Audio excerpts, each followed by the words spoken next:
following is a presentation of the High Spot Podcast. Making their way to the ring, talking about the world of professional wrestling, the team of Jeff Martin and the trendsetter Brian Perga, the Jersey Wrecking Crew.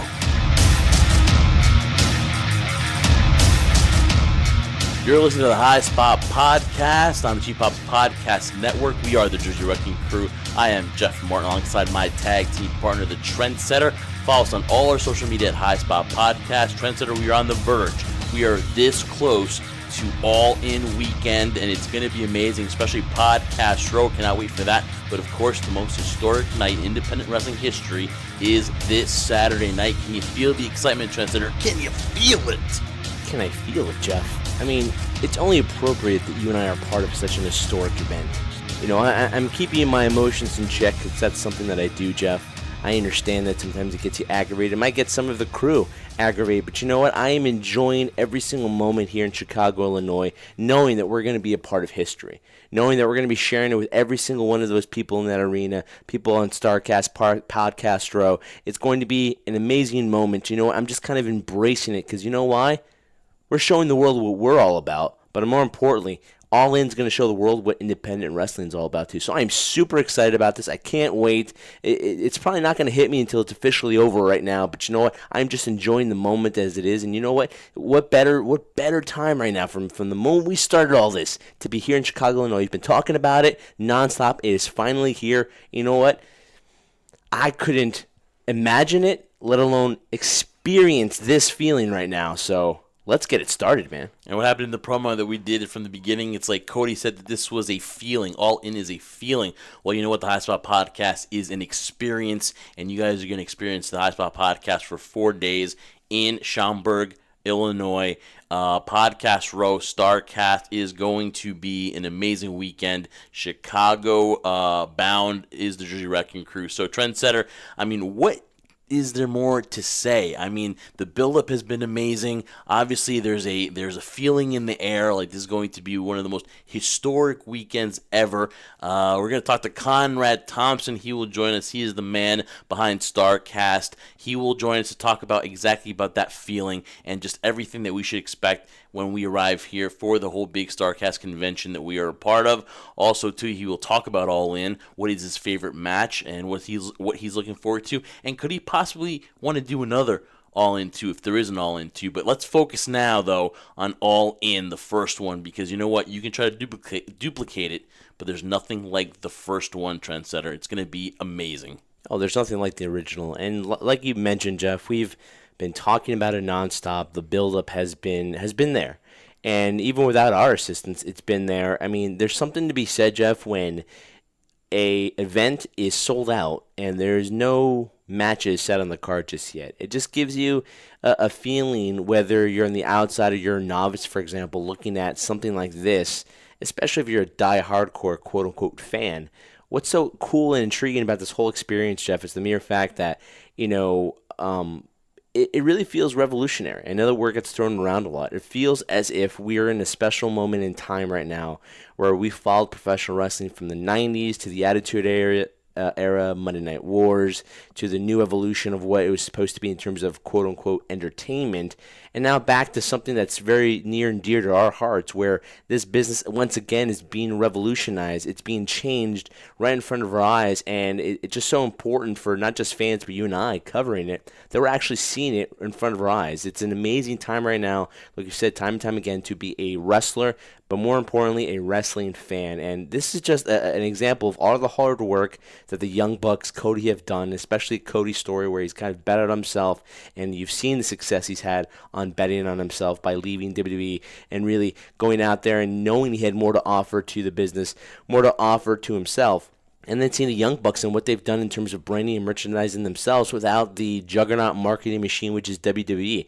What an amazing time right now. We can talk about the card. We can go and break down each individual match. But you know what? It doesn't need breaking down because each one speaks for itself. So I'll throw it back to you, Jeff. What does the significance mean to an event like this for you?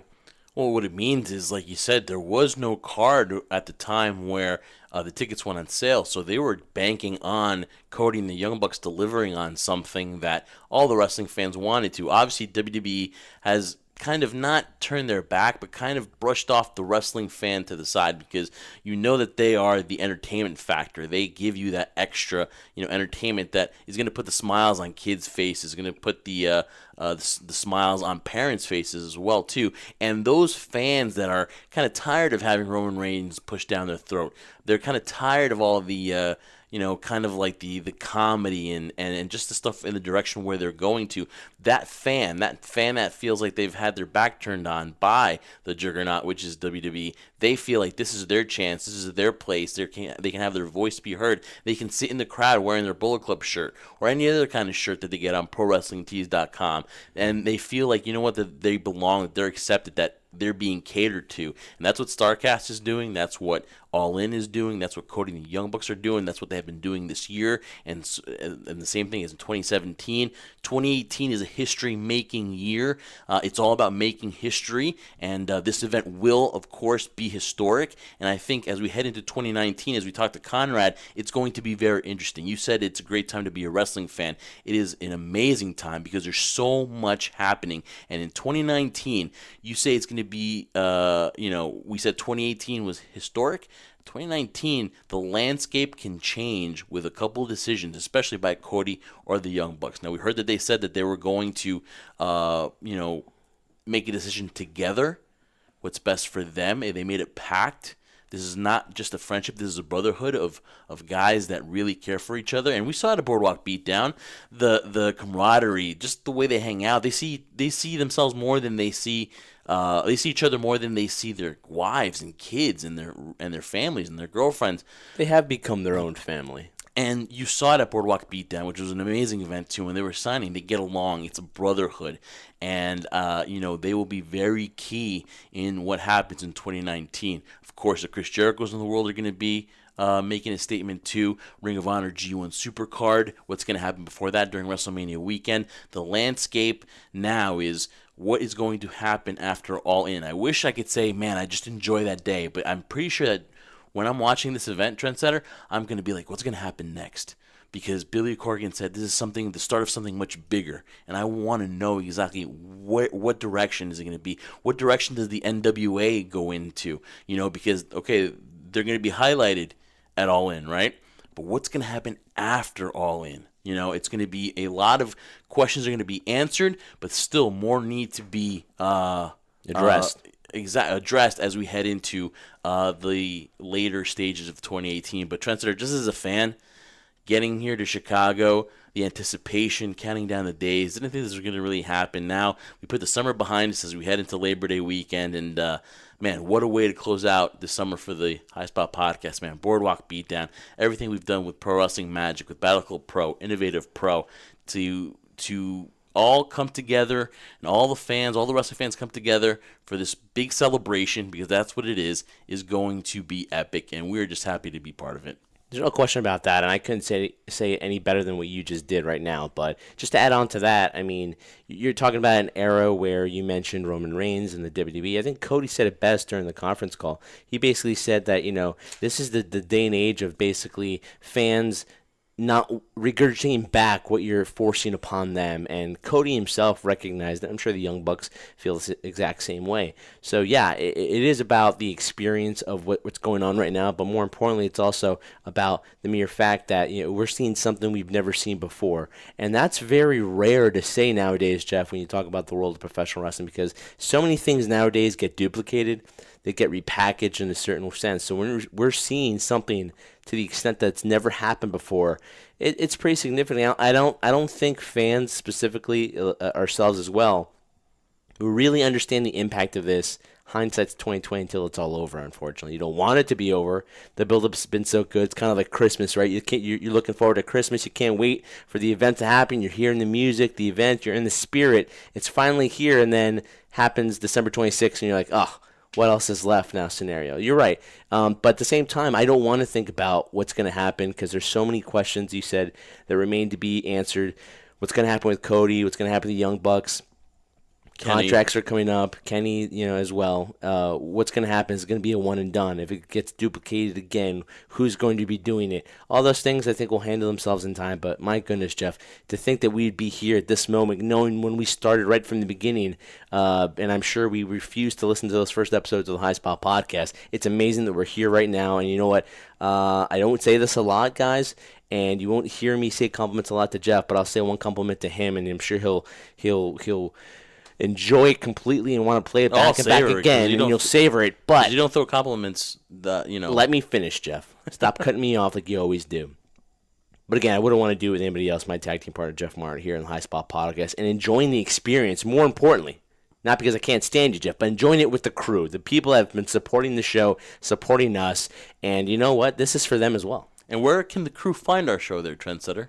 Well, guys, if you want to find our show and listen to it and listen to my amazing voice, which I hate, by the way, and basically listen to Jeff for 45 minutes ramble on back and forth, you can listen to us on Apple Podcasts. It's really simple, guys. Just go on there. You'll find the High Spot Podcast. Leave a 5-star rating. If it's David Meltzer, be a 7-star rating. Leave a comment. It only takes a couple seconds, guys. You can also listen to the show, too. It's available on iTunes, and you can check it out on SoundCloud, TuneIn, Google Play, Stitcher, and Podbean. And every other place where podcasts are available. You also want to check out the High Spot Podcast YouTube channel. It is up and running. We've got exclusive interviews with all of today's wrestling stars from the past and the present. We've got such interviews with Rich Swann and Mia Yim, who of course will be in the Mae Young Classic #2. We got Impact Wrestling knockout Kara Hogan and LAX and Brian Pillman Jr., etc., etc. Plus, you don't want to miss High Spot Podcast miniseries Adventures with the Trendsetter. That is an amazing one, and kind of got you a little intro there, Trendsetter. You've been getting a lot of press, by the way, with Adventures with the Trendsetter. I know. It's something, like I said before, and I'm being repetitive here like I always do, and it feels like I'm just regurgitating the same stuff, but it's true. I did this on a whim. I wanted to do something I thought was going to be entertaining and fun, something different from what people recognize me for in terms of doing the show with you here, talking about the world of professional wrestling. Little did I know that I would have I guess you could say, and cult following. Not just a cult following, but the talent that I speak to would actually enjoy the interview, enjoy the questions I was asking them. So, similar to Conrad, I'm just asking them questions that I'm curious about, and I'm sure a lot of people, thought the same way from a business standpoint. And it's picked up a life of its own. Finally put content out there. Piper Perry, ladies and gentlemen. Hot Rod Piper Perry, as I call her, because she reminds me of Roddy Piper, is out there on YouTube. She reminds you of Roddy Piper? Well, Piper Perry. Do I really need to spell it out for you, Jeff? Seriously? Well, Are you going to play dumb like you always do, which you do a great job, by the way? Well, it takes one to know when they're a trendsetter. Exactly. I know, because you look in the mirror all the time, because you're always checking yourself out for some forsaken reason. Talk about vain, guys. But anyway, finally, content's out there. Piper Perry's out there. You guys can check it out on YouTube and more stuff along the way. So I'm getting rid of all the AVN stuff. Getting ready for Exotica down in November, guys, in Edison, New Jersey, because I am heading down there with or without my tag team partner, because God knows he might have other things to do. Who knows? In the near future. But again, looking forward to that and so excited for the support, dude, because we have over 800 followers. And you know what? To think, Jeff, we would have one or two. Now I'm getting greedy. Let's get that 1,000. Let's get that 1,000, guys. Let's go for it, man. Let's like and subscribe to the YouTube channel as well. Definitely show the support on the High Spot Podcast YouTube channel. We've got, again, not only interviews, but we also have the High Spot Podcast episodes, which now are available on YouTube, as well as snippets of the Impact Wrestling media calls that we have there. The questions that we ask, we have the responses from the wrestlers are there too. So much content on the High Spot Podcast YouTube channel. And of course, here and All In, where else are you going to find all those visuals? But definitely on the YouTube channel. Just make sure you like and subscribe to see all that content from Starrcast and All In, Trendsetter. And now, without further ado, we've got our collar and elbow interview of the week, and that is with Mr. Mortgage Guy himself, also the host of 3 amazing podcasts, Something to Wrestle with Bruce Pritchard, of course, 83 Weeks, and of course, What Happened When with Tony Schiavone. So, of course, you got Bruce Pritchard, Tony Schiavone, Eric Bischoff. That's amazing trio there of hosts. Plus, also, of course. Plus, he's also the man behind Starrcast. Finally got to have him on the show. Lots of great stuff here too, and also podcasters. If you're you might want to listen to this interview too, because it'll show you the direction in which Conrad believes that podcasts are going. And, just a heads up for you guys, pay attention, because, for a group like us, it's definitely important to get some expert advice from a man like Conrad Thompson. So joining us on the High Spot podcast is Conrad Thompson. All right, Trendsetter, we are now at the home stretch. All In weekend is this weekend. The High Spot podcast will be there in Chicago on Thursday. We'll be there for all the festivities. And joining us right now is the man behind Starrcast, and that is Conrad Thompson. Of course, you know him from Something to Wrestle with Bruce Pritchard, What Happened When with Tony Schiavone, and of course 83 Weeks with Eric Bischoff. Conrad, how are you doing? Oh man, stressed out, but excited to be here with you guys. How are you? Good. How are you holding up physically, man? I mean, it's very stressful. I know you can't wait till this is all over. Big question for me is, when it's all over, we're going to do a big exhale and just be like, oh, thank God it's done. Well, physically, I'm fat and tired, so pretty much same. And yeah, I'm looking forward to Monday. 1 week from when we're recording this, I'm going to take the big exhale and hopefully immediately fly home, jump in my pool, and float around for 2 days and sleep for 3, and then go back to being the mortgage guy, man. This has been an undertaking, to say the least. So obviously, I just mentioned a bunch of your resume as far as the wrestling podcast, and you're behind Starrcast, and this has been a crazy time for you. When have you been able to fit all this stuff? You say you're the mortgage guy, right? But how have you been able to fit all this in such little time? Incredible stress and absolutely no sleep. I don't know how else to say it. That's really what it's required, but I've had fun doing it. And, I'd like to say that this is something we were going to do again, but realistically it's a once in a lifetime show. So it's a once in a lifetime event for Starrcast, but it was a lot of fun. And now it's just the execution. The planning of it was the fun, easy, what if, hypothetical, but now you got a lot of people with really, really high expectations, and it's up to us to not only try to meet those, but exceed them. And that's tough to do for wrestling fans sometimes. We've got our work cut out for us. It definitely is, because you can't please everybody, Conrad. But also the mere fact, do you have a newfound respect now for wearing the promoter's hat? Because it's something that, just like with wrestling, right? Not everybody can wrestle, not everybody can get in the ring. Not everybody can be your promoter or do it consistently on a basis like, for example, like a Vince McMahon.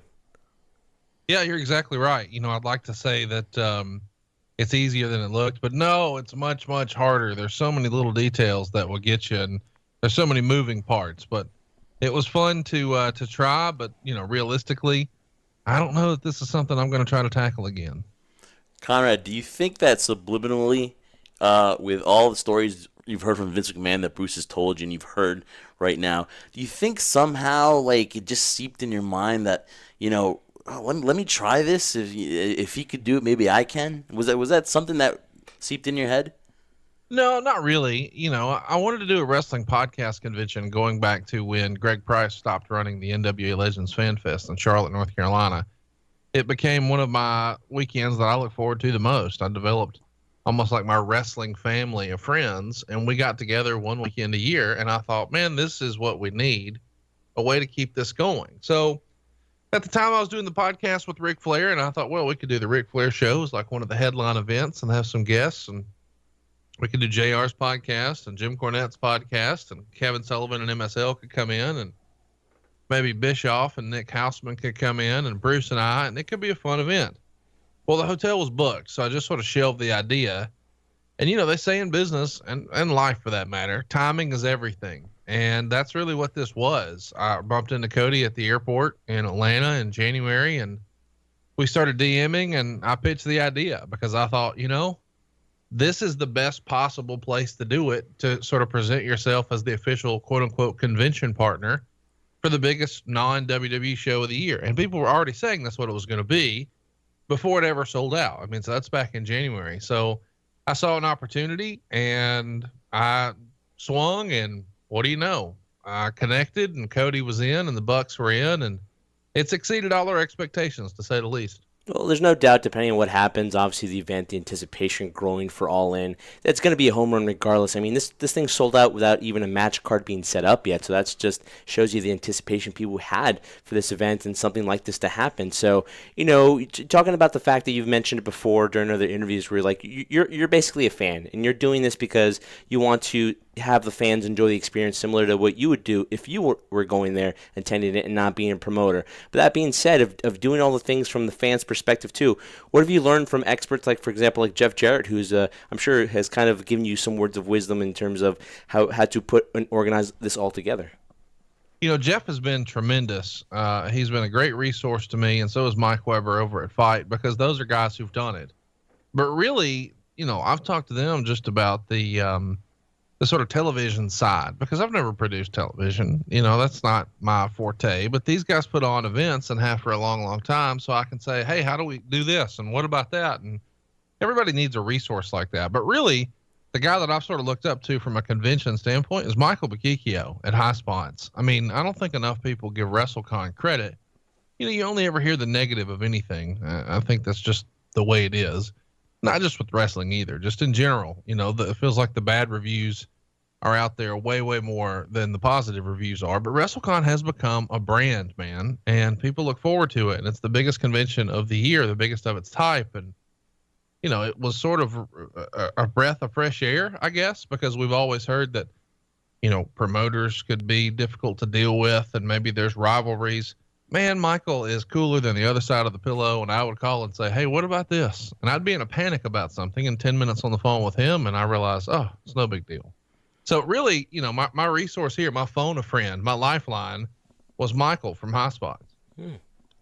Oh, that's awesome. Sometimes it's people behind the scenes that you don't know, especially those names that aren't common to the wrestling folk. But obviously, you're getting a lot of opinions and advice from a lot of people. Talk about, for example, just what the atmosphere that you expect once Cody and the Young Bucks got involved. Did you think, knowing that you're a wrestling fan, did you think that this was going to be a success automatically just by them putting their names in the hat for All In? Yeah, I mean, I knew it would be successful. Now, how successful, I don't think anybody really knew. I mean, I think a lot of people expected the show to do well, but the idea that it would be a sellout in under a half hour, I mean, that's probably something not a lot of people called. And that's no disrespect to them. It's just, hadn't been done before. So I think that's natural. But it's not surprising to me because these guys have put out so much goodwill. That really is what this sellout was to me. They had been good to the fans. They tried to win fans over one at a time, and they developed a really, really loyal following. And really the secret sauce of this whole thing that I don't think enough people are giving enough credit to is being the elite.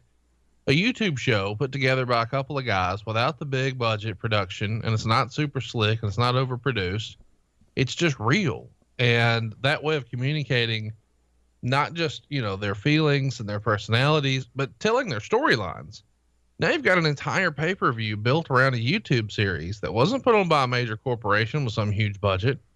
It's just fans who became wrestlers. Now they're in the business and they're doing what a lot of fans think, man, if I was a wrestler, that's what I would want to do. And that sort of commonality and that sort of inclusion is what attracted so many people to this event. And I think that's the reason it sold out without really having a card announced.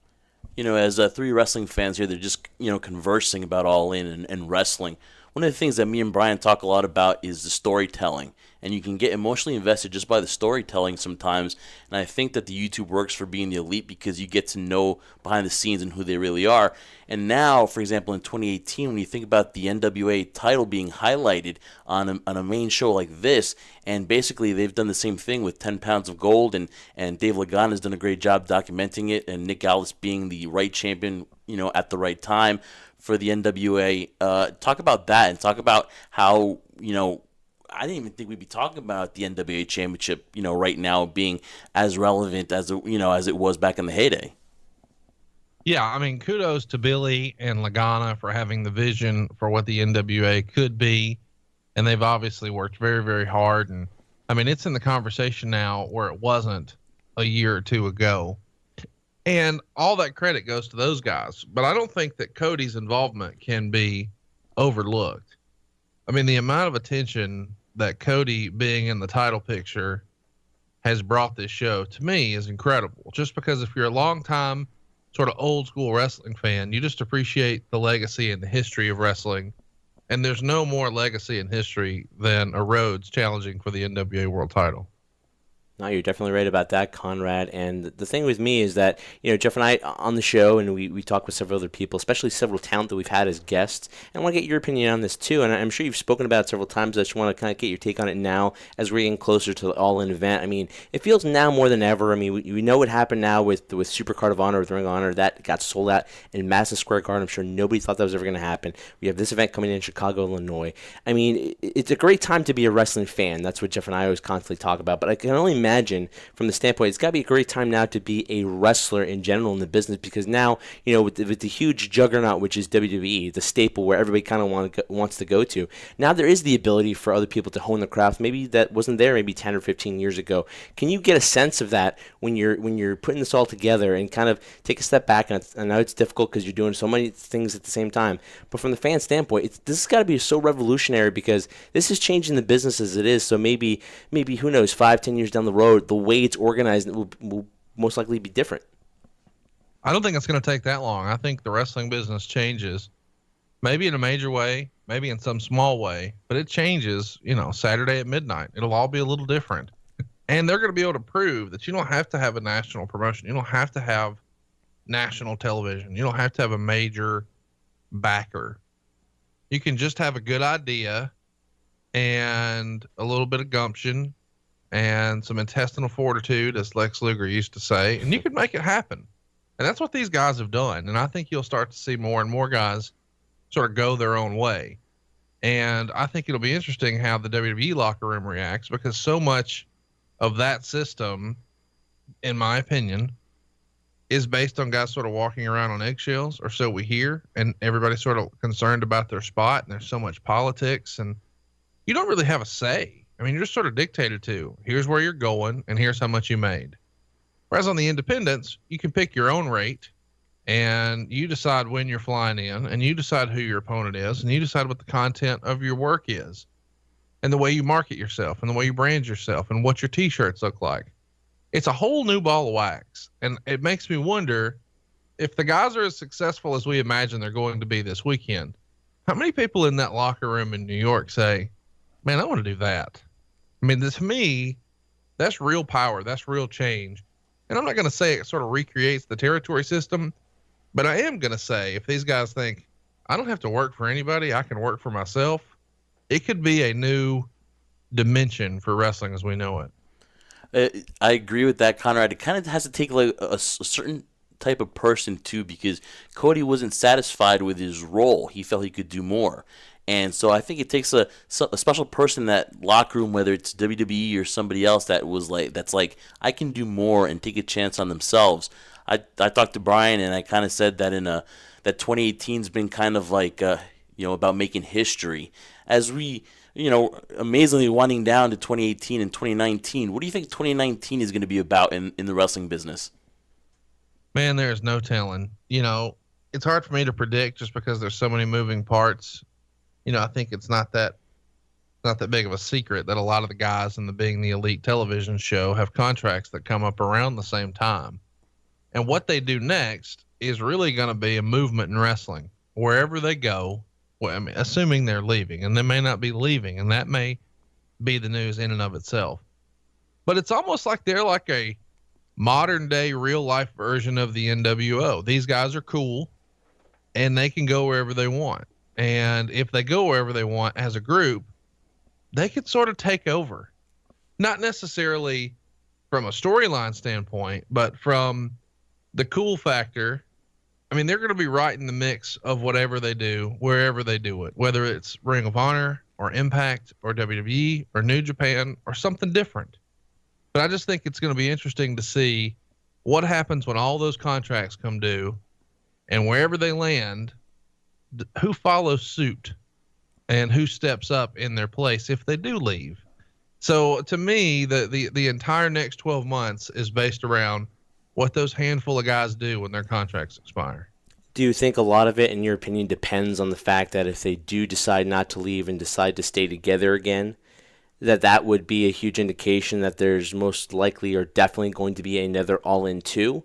Or like you said before, it just depends on the momentum of this. If they do decide to leave or whatever they decide to do once their contracts are up, whoever's going to be stepping up, can they gain the same type of momentum depending on the events that occur in Chicago too? Well, I mean, I think no matter what, there's going to be another big show. Now, will it be another big show called All In? Probably not.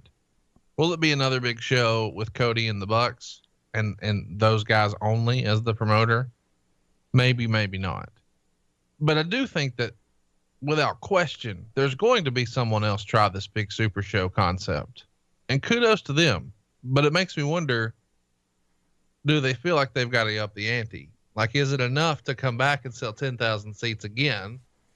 Or in the real spirit of sort of All In, do you try to go a little bigger? Do you try to go 11,000 or 12,000? And to me, that's really what we need to find out, because, you know, as a businessman, I can't help but wonder, well, damn, if they sold 10,000 seats in 30 minutes, what if they had 20,000 seats to sell? I mean, that's a crazy question. I'm sure a lot of people hear that and say, well, that's dumb. They couldn't have sold 20,000. But a lot of people said that about 10 as well. And it's almost like when you're negotiating with someone, if, you know, you say a price and they agree right away, you wonder, dang, did I leave money on the table? And I feel like that's natural. These guys have to think, damn, did we leave money on the table? Not necessarily let's jack up ticket prices, but could we have ran a bigger arena? And the answer is yes. So is it a one-off though? People wanted to just sort of throw their support because they really supported the idea of what these guys were doing? Or is the show going to be kick ass and they can't wait for another one? And then they say, well, hell, if we did 10,000 and everybody loved it, what happens if we do 20? I think that would be really, really interesting to see them sort of test the limit of where we go. And I thought they did that, you know, not necessarily these guys. We've already seen it pushed a little bit with that whole New Japan Ring of Honor show at Madison Square Garden. What's next though? I mean, after you sell out Madison Square Garden, where do you go from there? It's going to be interesting to see what's next. And I think where those guys go, all the chips will fall into place after that. Yeah, that's why this is going to be a great end of the year and start of the year, because all the answers could actually happen at the beginning of January, February, March. So, you know, by WrestleMania, the landscape could change. So that's another reason why it's great to be a wrestling fan. And Conrad, I got to say this, that I do believe that someone could try this. But let's be honest, I think that Cody, the Young Bucks, and I'm going to add you into here because you're doing the Starrcast, and you're basically... Be careful, Eric. Conrad doesn't like to get any credit. No, well, I'm going to give him here humble guy. Because he's speaking for us, the fan perspective, and he's trying to get into our minds and see what we like. So I'm going to say that you guys are the heart and soul, and it would be very hard for somebody else to try to top that without the heart and soul. I mean, they could, but it wouldn't be the same. And it's because of you and Cody and the Young Bucks. Well, I appreciate you saying that. I don't belong in that sentence. You know, you're exactly right. Because see, I told you. To me, nobody's coming to Starrcast to see me. I mean, yes, I have good ideas. I mean, I'll pat myself on the back there. I do think that I have some good ideas that fans would enjoy. And here's why I'm uniquely qualified for that. I'm a fan. Yeah. So you said it at the top of the show. I sort of sat down, you know, at my computer and said, hey, man, what would I want to go see? But I do that with the podcast, too. You know, when I'm asking questions I want to know. Not necessarily to make a good show, but because I'm a fan. And I can't help but feel like, well, if I want to know this, I bet a lot of other people do, too. And with that in mind, I think that's the reason Starrcast has been a hit. I couldn't agree with you more there, Conrad, in the sense that when you're doing something like this, you're the fan. You're literally representing everybody else who most likely 9 times out of 10 are thinking the same exact thing, but you have the ability to ask the question that we all want to ask and get the response that we hope to get or have been dying to know what the answer is. Now, you're saying, of course, you're a fan. So from a fan standpoint, if you look at this card right now, I know it's difficult, but I'll have you make that difficult decision. What match are you looking forward to the most? What's the one that you need to go sit down if you're running around doing a million things, but you say to yourself, I need to sit down and watch this or stand up and watch this? What match would it be? Without question, Cody's match. And I know that that's going to get some boo birds online because a lot of people are looking forward to Pentagon and Omega, and that's a great match. And Okada and Marty, that's going to be tremendous. And the 6-man is a dream match. But I've become pretty good buddies with Cody through this whole process. And the idea that he got to sort of fulfill his destiny, if that's what the story is, if that's what we're going to see Saturday, I don't want to miss it. I want to be able to say that I was in the building and I saw what happened.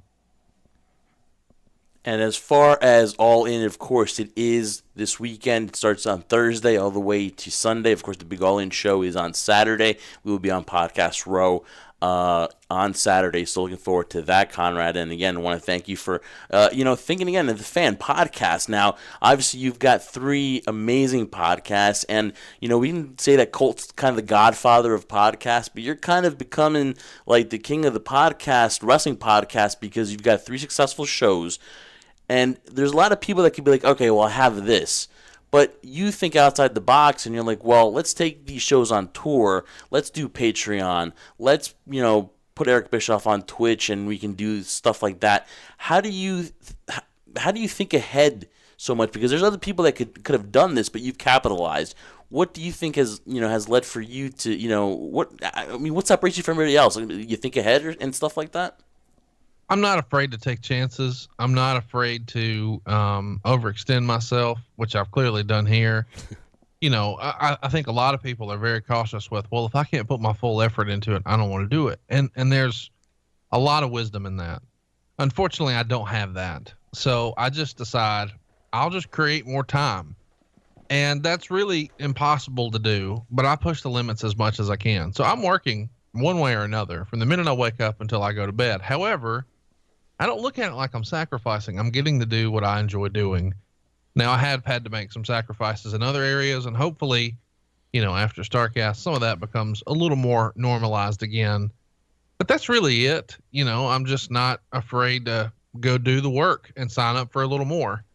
And a lot of the ideas you ran through were me trying to find ways to monetize the podcast. I've always felt like if there's a way to do it and make money, why wouldn't you? Now, at the same time, there's a fine line between, taking advantage of people and then giving them value. But if we're bringing value and people are digging what we're doing and what they really want to buy is not groceries delivered or contacts delivered or penis enlargement pumps, what they really want is more of us. Well, let's sell them that. And I just think that I don't know that makes me a bad person as much as it does a businessman. Because as a salesperson, I always ask myself, hey, what are they going to buy? And sometimes the only way to know is to just ask. So when we do polls about, hey, what topic do you want? Or anything that we do a poll on, I'm just asking, hey, what do you guys want to buy? And now I'm going to sell you that. You want some Cactus Jack? I'm in the Cactus Jack business this week. I'm selling you that. The same thing for Patreon. The same thing for the live show. When we start to see a lot of comments, we want a live show in such and such town, we start making calls. Hey, can we get a venue there? Can we get the right deal? Can we make the calendar dates work? Let's go. And so before you know it, this crazy idea of doing a live show for a podcast winds us up in Europe. And I can't imagine that that's a thing, but they tell me ticket sales are doing good in Ireland, Scotland, and 4 shots in the UK. And we're excited to be there. But it all came from, I can commit more time. Now let's figure out how to make money with this. And now that we've got that mentality, hey, let's ask them what they're buying. And what they're buying is more of us. Now, of course, obviously there's a people want more. But for example, you work in projections and analysis. And if I were to say the future of wrestling podcasts, in your opinion, if you were buying stock in wrestling podcasts, would you say that it's plateaued, or do you think they can grow even more? The bubble has burst. A lot of the money's dried up. The big ads, the big ad buys, those are gone. They changed the metrics for the way downloads are counted. And a lot of that, you can Google which company was responsible for that, but it's not that hard to find. And you see that, the new standard has affected everybody's downloads. I just had a conversation with a big podcaster who said that his downloads were cut into 1/5 of what they were before. And as a result, the revenue dries up because the big ad agencies, they're looking for more eyeballs and the most bang for their buck. And if you don't have enough eyeballs, or in this case, ear holes, then you lose out on the buy. And I think the interview format has been a little overdone in wrestling. I think a lot of guys sort of rushed to it like it was the old Wild West, and there's gold in them there hills.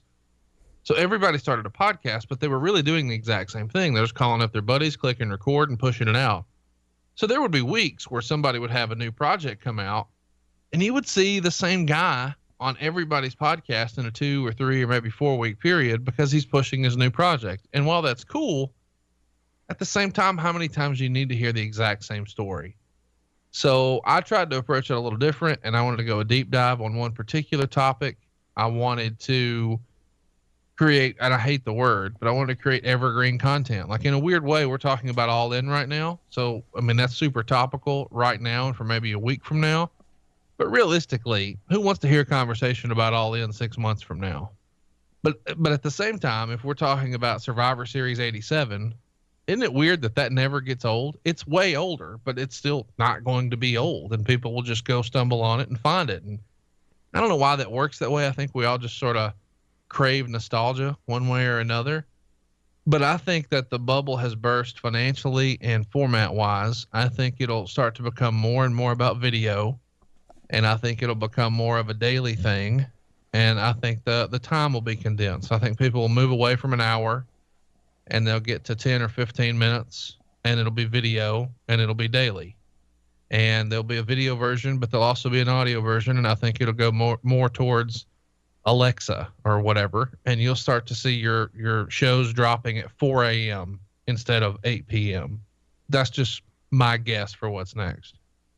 I mean, what's next is a perfect example. You just made that. Is now that your show with Bruce Pritchard is on the WWE Network. That's another form that we were talking about before. I mean, it's one thing of hearing audio and hearing your voices and hearing you guys go back and forth and discuss certain topics and give your points of views and you asking questions. But at the same time, now there's a visual standpoint, because I've always told Jeff this. I mean, this is kind of what we're doing with the show here on the High Spot Podcast. I'm trying to do more visual-based video content because it's very clear, I'm sure you've dealt with this before, that the attention span of somebody, unless it's something like you said, nostalgic. I mean, I could listen forever for you and Bruce talking about the whole Montreal Screwjob. To me, that's one of my favorite ones that I've listened to. The in-depth, I feel like I was actually in there with you guys in the locker room when it was happening. But at the same time, the attention spans run really short now on people where they actually want to see visuals more than listen to audio, correct? No, I think you're exactly right. I mean, I do think that, you've got to have something for everybody. So I don't think audio is going to lose its place. If you're brushing your teeth in the morning in your bathroom or you're riding to work, I think audio is the way to go. But I do think that, those shorter bursts, those videos, and that's worth mentioning. You go look whenever somebody uploads like a whole shoot interview, like it's a 3-hour shoot, and you see how many downloads or how many views it has on YouTube. And then you go look at like a 4-minute clip, and you see how many that video has, and it could be even clipped out of the long form video, and it's usually a multiple. People just get intimidated by the longer runs for the exact reason you said. People just have a much shorter attention span. So as a result, you're the shorter videos make more of an impression. They get more views, and revenue is greater on those. So yeah, I think shorter videos, probably daily, is probably the new wave.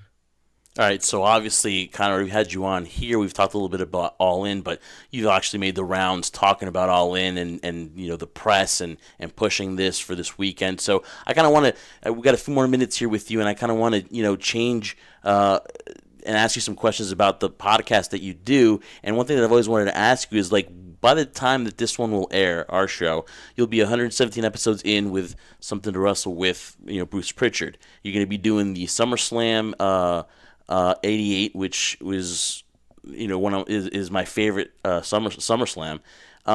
Which episode to you has been the most emotionally exhausting that you've done with Bruce? Has there one that's been kind of like, wow, it just was emotional for you both? Anytime Bruce gets upset at the end, Roddy Piper or Mr. Perfect or the Radicals episode where he's talking about Eddie, anytime Bruce sort of lets his guard down and is just real and talks, I just think that comes through the radio speaker and it becomes a real thing. And yeah, I mean, I think those are the ones that are the most emotional and the most real, at least for me. Now, speaking of things that are real too, something that's talk about emotional too. I mean, you're doing all these things. You're wearing the promoter's hat, and also you're still trying to keep your business of mortgage that you have in Huntsville, Alabama. But also you have a wedding to look forward to too. I mean, talk about the pressure. I mean, I'm sure the promoter standpoint for All In is nothing compared to all the stuff you have to deal with now from the wedding. How are things going there, and are you excited for the big day?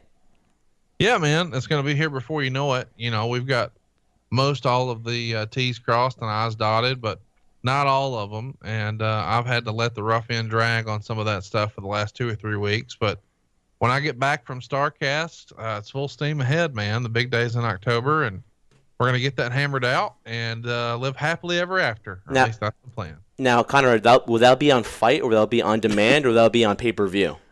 Man, anything I do from now on is on Fight, just so you know. Perfect. If I miss it, it'll be on demand, and I can catch it any time, right, Conrad? It's live and on demand with unlimited replays. Just go to fight.tv/Starrcast, and you get $20 worth of Fight credit as well. Look at that, man. Always selling. I can't wait to see the post-ceremony after the wedding. Those are the best times, basically. Whenever he's dancing, doing the electric slide, doing all the chicken dances, that's what I want to see.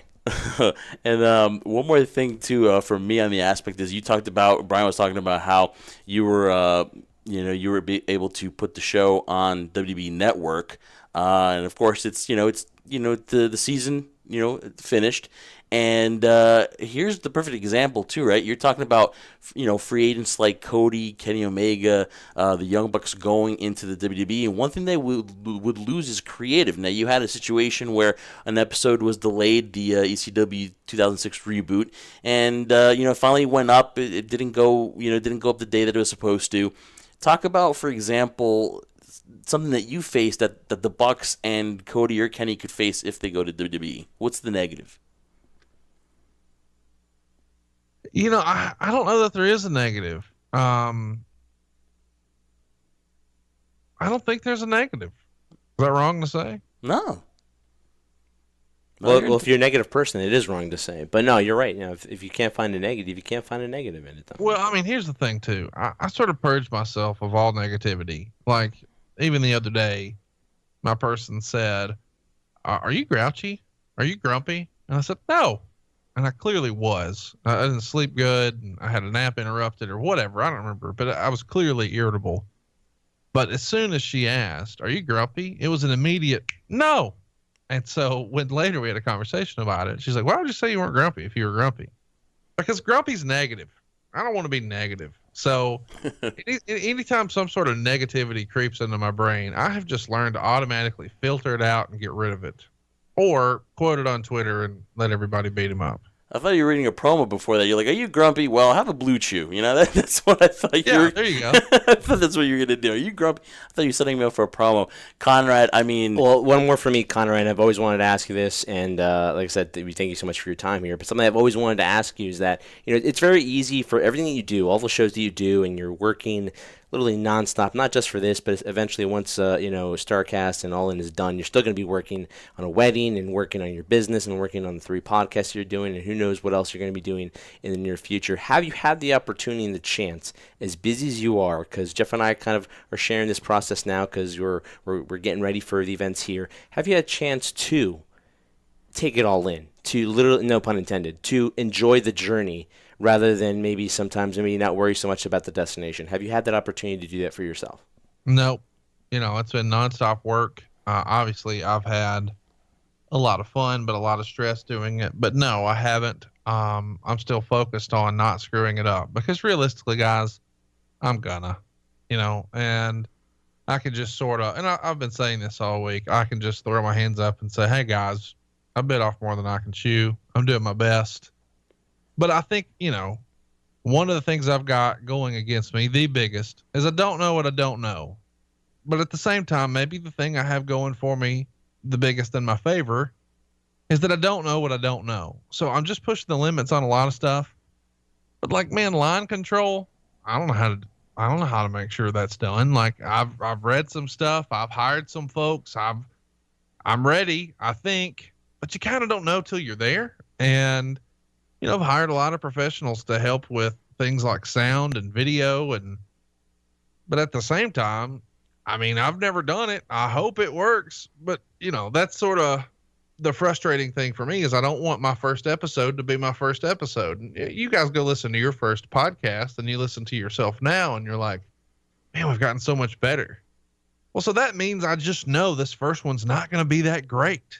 And that's going to be a little bit of a disappointment to me, which is why I say, I ain't doing this again. I don't want to do it again. I don't want to stub my toe. Hey, that's being negative there. Don't be negative, Conrad. It is. But it's also being a bit of a realist. I can't possibly have thought of everything. I tried, but there's going to be some stuff I'm just going to miss because I just don't know any better. And I can just be honest about it and say, hey, man, I did my best. But in the end, there's going to be some jokes out of Starrcast. Like, can you believe Conrad screwed this up?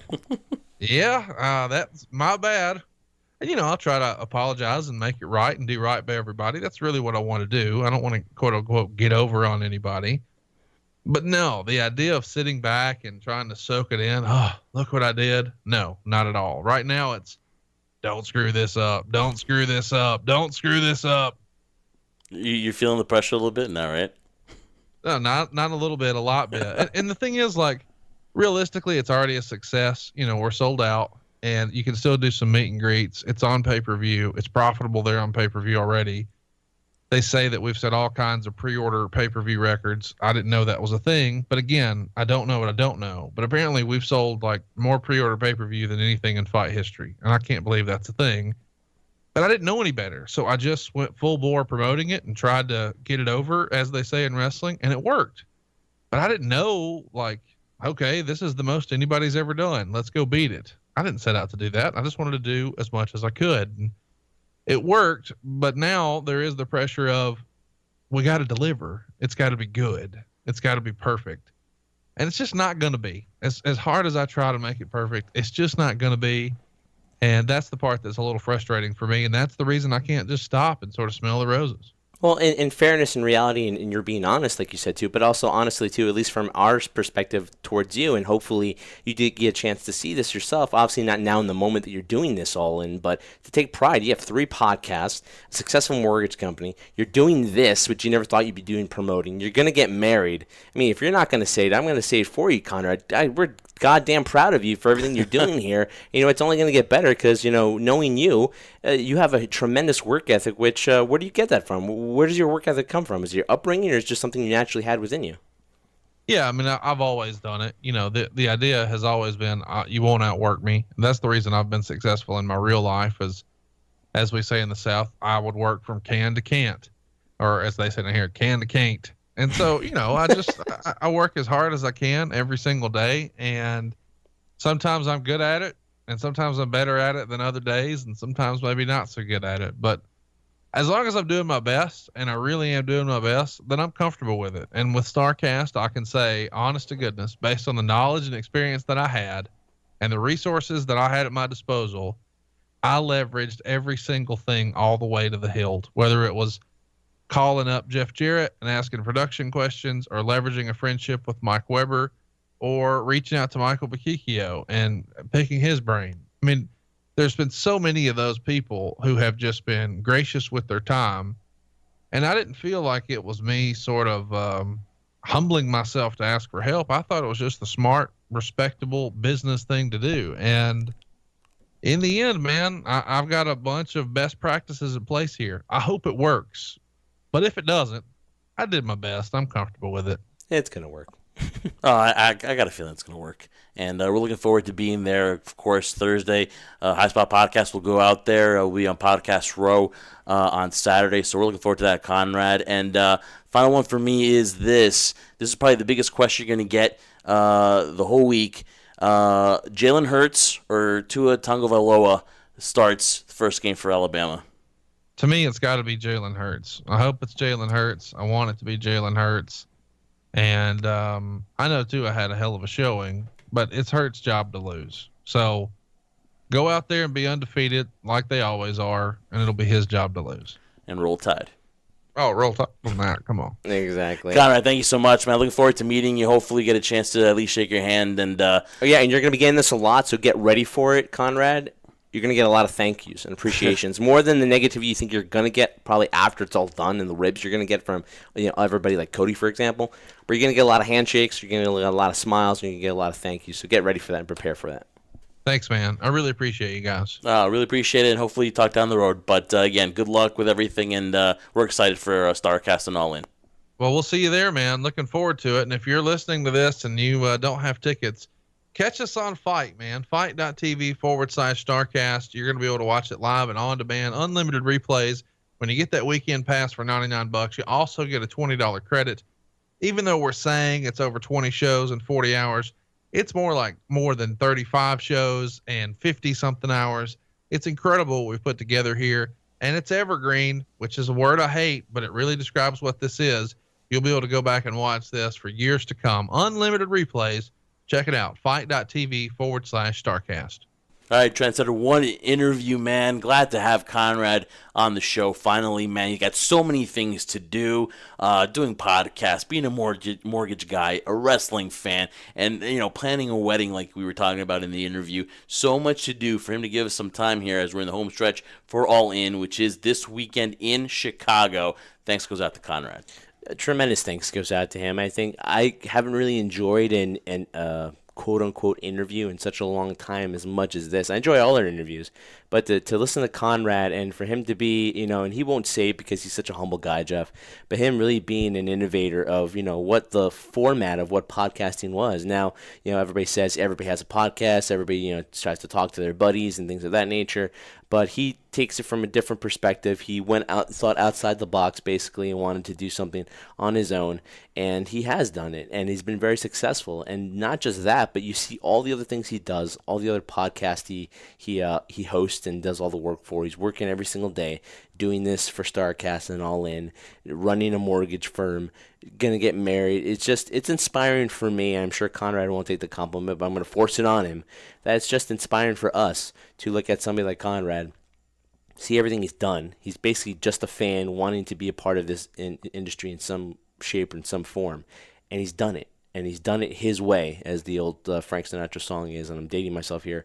And what a way to talk to somebody in terms of that we admire, and to see that at the end of the day, he's still who he is. He's humble at heart, and he's just a workaholic, which we can relate to. Yeah, he never loses the narrative of being the fan, and he's giving you what he thinks that you guys want. And when you take a look at all these meet and greets, when you take a look at what the stuff that there's to do, he's a fan of Jim Johnston. He wants to get Jim Johnston on there to talk about the wrestling music. And if you ask me, the wrestling music was a huge identity for a bunch of the wrestlers that we know. The Stone Colds, The Rocks, Ultimate Warrior, Hulk Hogan, all those, right? And now recently we're kind of like seeming like we're in the generic stages of wrestling music now for the wrestlers too. So Jim Johnston is very missed, and if you want to pick his brain, he'll be there with Sean Mooney at a very special meet and greet with Jim Johnston. I mean, that's something that I want to see. You want to take a picture with the WCW Championship? You can do that. You can do a lot of things too. If you just go to starrcast.com and go there. And I think Conrad has done a great job of trying to get into the mind of everyone. Can he please everybody? No. That's what you always want to do. But can he? No. But the majority will be pleased when they come here to Chicago for this 4-day convention weekend celebration. And the cool thing about that is that music takes us back to the past or to a time and period which we remember.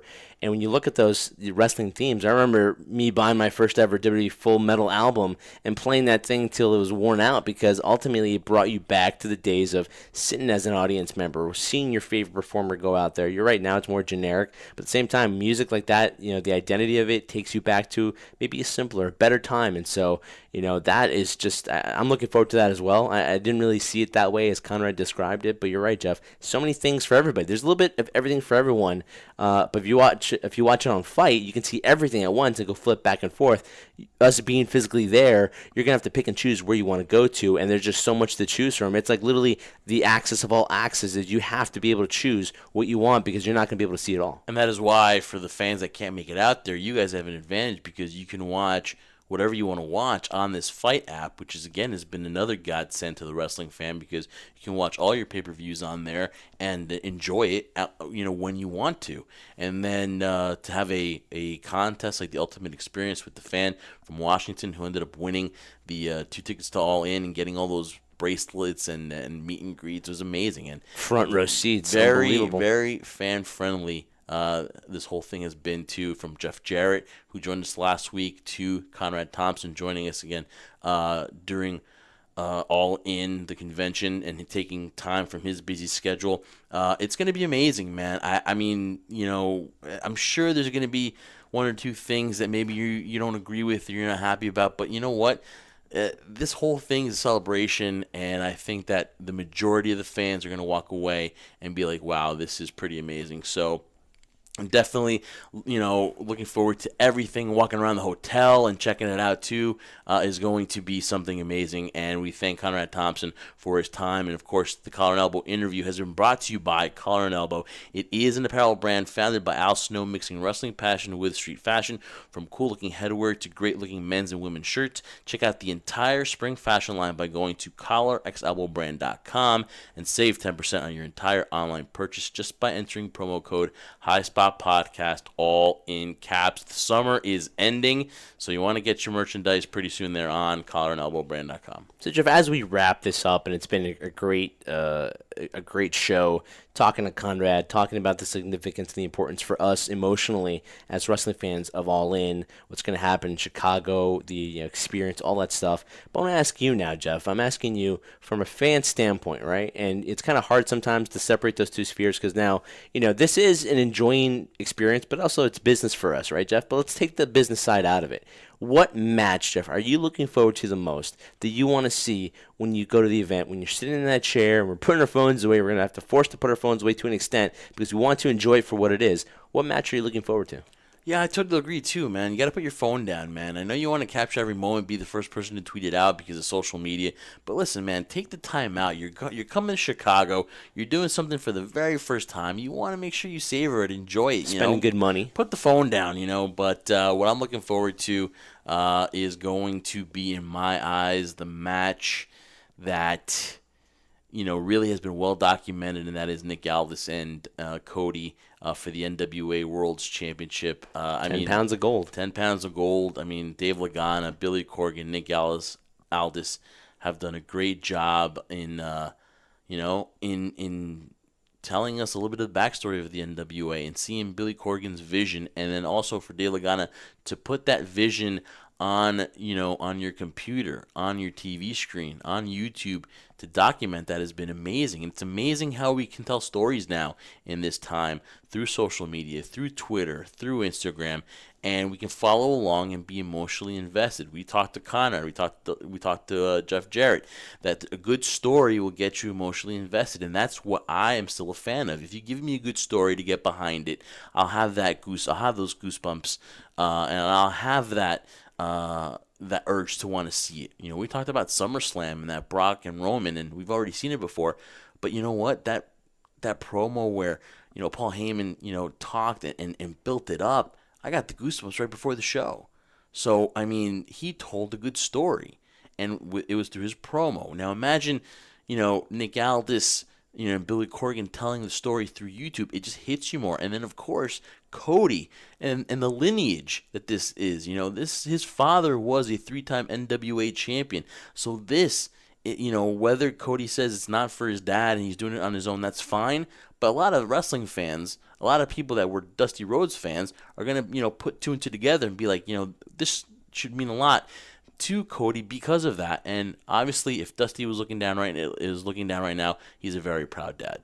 Oh, without a question. I mean, not just for the fact that Dusty Rhodes would be proud, but Cody should be proud of himself. I mean, again, we documented over and over again. We've mentioned it, and I'm sure Cody's been asked about it in every interview he's been a part of.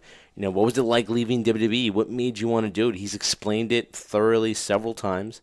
And ultimately, he just took a shot at himself. Something that not a lot of people would.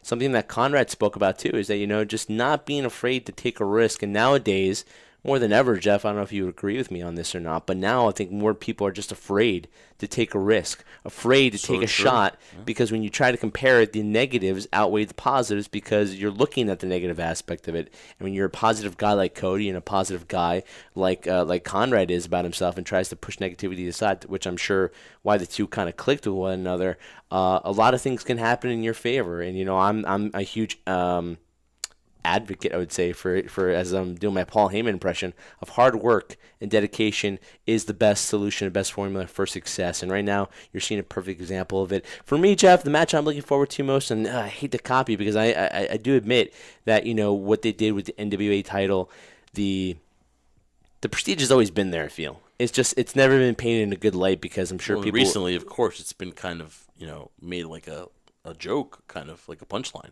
True, but the history's always been there. Even for the novice fan who didn't know, I mean, you ask anybody who's more of a wrestling expert than they were, they'll tell you about the NWA World Heavyweight title and the history behind it. So to see it in a different light now, to see it presented the way it's been presented, it's amazing. It's all about the production standpoint now where the distribution's like endless. You can go anywhere with it. For me, I'm really looking forward to the 6-man tag team match. I really am. I can't wait to see that. I've always been a huge fan of tag team wrestling, and I can't believe I'm saying this because I've enjoyed teams like the Rockers, the Hart Foundation, the Legion of Doom, Demolition, who we met at Boardwalk Beatdown. How cool was that, right? Definitely cool. The Young Bucks, to me, are probably one of the greatest tag teams I've ever had a chance to witness and see live. We've seen them during Ring of Honor tapings. We've seen them at Ring of Honor events. I don't think anybody does it better in terms of tag team wrestling. I'm sure a lot of purists are going to say, the way they do it and the diving and stuff like that. Well, as we talk about the evolution of professional wrestling, this might be the evolution of the business itself, of what you do in terms of in-ring psychology. And I think nobody does it better than them. Yeah, I mean, you're right. So, I mean, anybody's opinion counts because you know what? There's so many good matches on this card. Unless they're wrong, then their opinion doesn't count. Well, of course, it depends on who you talk to. But again, exactly. You can't go wrong with any of these matches. You got Kenny Omega and Pentagon Jr. You've got Joey Janela and Hangman, which to me could steal the show. You've got the Over the Budget Battle Royal that happens right before the event, All In, 0 Hour, which is available on WGN. You have all these amazing things and some surprises, of course, too. You never know who might show up. It better not be Flip Gordon. Why not? I love Flip. But he's not booked for All In, though. But I mean, it'd be nice if he's booked somehow, and in some way they'll find a way to do it in a way where you're gonna approve too. So, and obviously, we did not delve into the fact that Neville has been has been able to get away from that WWE contract. There is no 90 days clause or anything. So could he be All In? That's something that a lot of people speculate. Of course, your favorite CM Punk, will he make an appearance? I doubt it. But there's so many surprises. I sense a little sarcasm there. But there's so many surprises that I think can happen still. And I think that if there's anybody that's going to make you say, "Hey, I'm glad I paid my ticket. I'm glad I'm going away, to the after party happy," it's definitely going to be Cody and the Young Bucks. They definitely know what the fans want, and they have the finger on the pulse of what the fans definitely want and enjoy. So I expect this to be a very good show at All In, especially if the Cody and Young Bucks are behind it. So again, that is going to be an amazing show. All In, of course, Podcast Row, the weekend Starrcast, guys. Do your meet and greets. Enjoy. It is a celebration. We are the Jersey Wrecking Crew. I am Jeff Martin alongside the Trendsetter.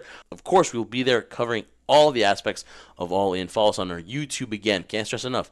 Like and subscribe to the YouTube. All of the content from All In and Starrcast will be on our YouTube channel as well. And of course, come visit us at Podcast Row on Saturday, early in the morning at 10 a.m. Central. We will be there, and of course, the interviews will begin, and you guys will have all that content on the YouTube channel. So follow us on all our social media at High Spot Podcast, and so also begins our partnership with BodySlams.net. You can find the High Spot Podcast on there as well. So many things that we have planned for you. And don't forget to listen to us on the Cheap Hops Podcast Network. It is Brian Fritz's baby. And, of course, he's got the main show, the flagship Between the Ropes, that downloads every Wednesday. So definitely check that out. You've got, of course, Sports Guys Talking Wrestling. Stu Mirnick and Justin Simmons will be there from All In, of course. Guys, the first beer is on you. And then, of course, you got Cosmic Geppetto. And you've got, of course, Stick to the Gimmick with Spencer Davies and Martin Harp as they recap NXT. And also, guys, we cannot forget the Shining Wizards and B Plus Player Radio Networks with amazing podcasts that you can find there as well. Like Kickin' Ass Podcast with Jesse and Andy, Shot of Wrestling and Outsider's Edge with Mark Adam Haggerty, Trendsetter. Man, Let's go, man. Let's wrap this up so we can go to the lobby and check out these amazing festivities, these meet and greets, and let's get some interviews, man.